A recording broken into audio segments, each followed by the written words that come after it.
Alright, so you're looking at the dash of my 2015 Chevy Silverado. It has 2-inch receiver in the back and tow 9,400 pounds, but truck never came with a trailer brake controller. Typically it would be up here in the corner. This is the trailer brake controller out of my F-150, which, you know, I'm kind of happy that they didn't include a trailer brake controller.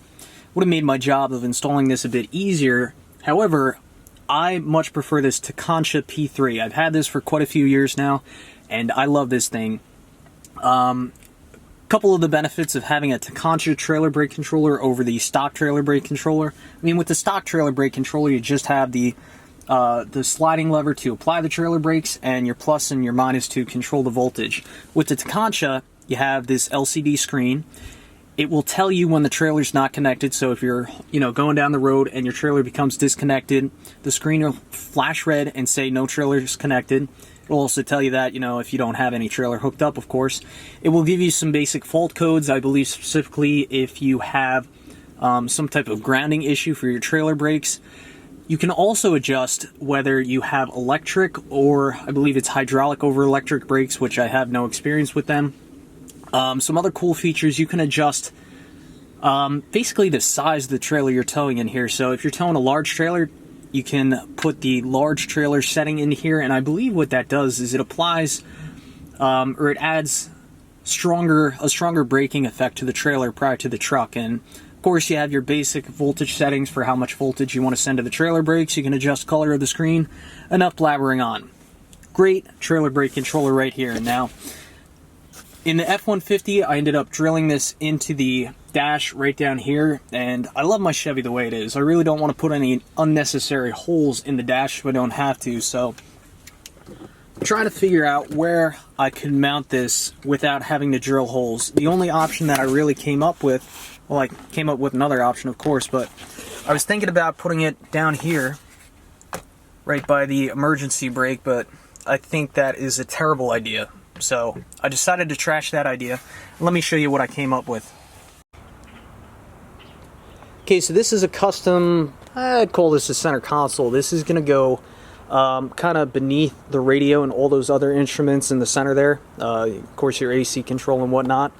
And I decided to make this out of sheet steel. I custom made this, obviously. And these things really aren't that hard to make, and they come out really nice if you do a nice job on them. So basically, I started off with a piece of cardboard. I kind of lined it up, figured out the length I wanted for the main plate. And then I brought this inside the truck, lined that up, and then again, I just took some cardboard and I started making cutouts of what size pieces I needed to make for the sides, and honestly, I think this came out really nice. So, fortunately, this truck doesn't come with any upfitter switches, so I decided to buy this 8 rocker switch panel on eBay, and I got a really good deal on this. I think it was only like, geez, I think I only paid like 19 bucks for it. And it does include little stickers so I can identify what each switch goes to. I left this area kind of open in case I want to add some more gauges or switches in the future, but here's the cool part about this. This was kind of difficult to weld these little washers on here, but this is where the trailer brake controller is going to go. And there's just 2 little bolts that go on the side there, so yeah, this thing should look pretty sweet. So what I got to do now is I got to finish mounting these switches, even though I'm not going to be wiring them up today. And then I need to, of course, attach the trailer brake controller. And I do need to extend the wiring for that trailer brake controller in the cab, which I may take in there. As for actually attaching this to the truck, here's what I came up with. I didn't want to do any more drilling or anything like that. I do have a carpet floor. So what I did, I welded on this piece of steel, which is a little bit off, which is not going to matter because nobody's ever going to see it. And I'm going to take some Velcro. I'm going to stick it right in there, and then it'll stick right to the carpet. So if I slide it in there, I mean, this thing's pretty heavy too. It's a couple pounds. So between the weight and the Velcro right there, I'll have no problem hitting the switches, and I don't think this thing will move around at all. All right, let's go inside the truck and take a look at how it turned out. The truck's a little bit messy right now. But you notice how everything's kind of black and silver. I kind of wanted the box to be silver. Initially, when I started out with the finish, I just took a sandblaster to it, and it wasn't really bright enough, so I decided to hit it with some metallic Rust-Oleum, and I really like how this thing came out.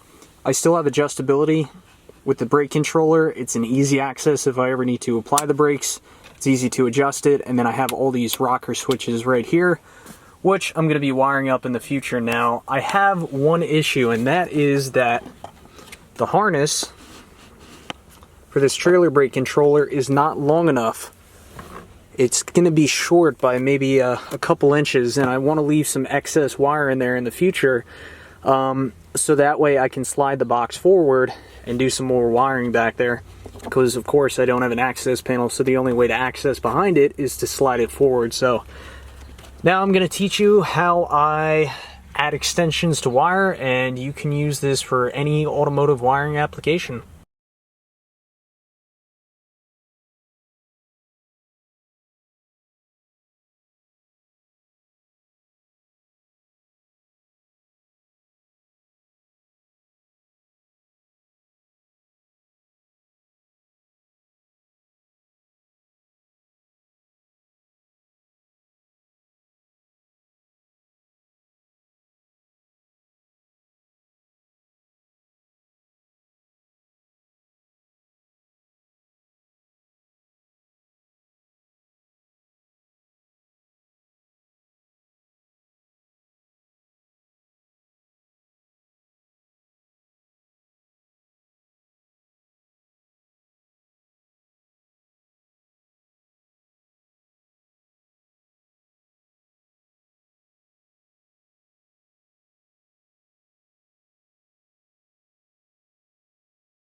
Here is the completed harness.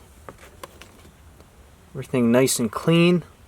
Now I just got to run that up underneath the dash and have it come out behind that console. Let me plug this in real quick and we'll just double check that everything's functioning as it should.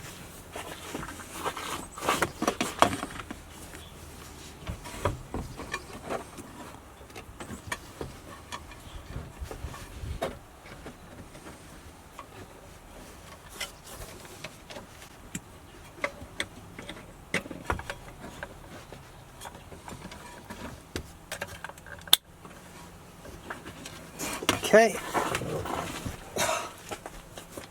Slide that back in.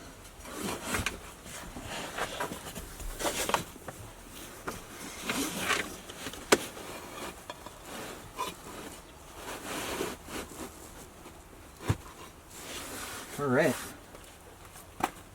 I'd say we are in good shape.